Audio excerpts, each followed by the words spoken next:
Assalamualaikum.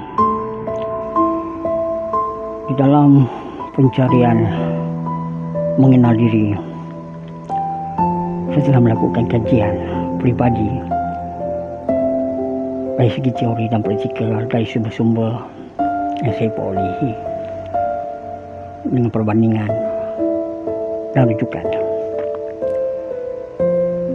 Di sini saya ingin memberi pesanan buat diri saya dan juga sahabat semua bahawa segala tindakan perbuatan kita di dunia ini tanpa kita sedar dan tanpa kita nampak, secara halus dia berhubung secara terus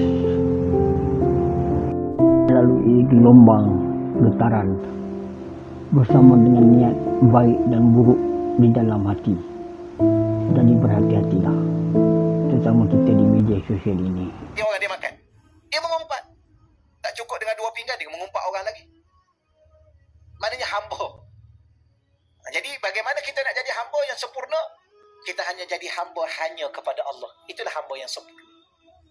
Kenapa? Kerana hanya Allah lah yang Tuhan yang maha sempurna. Kalau jadi hamba kepada selain Allah, maka tidak akan sempurna kita sebagai hamba yang sebenar-benar hamba.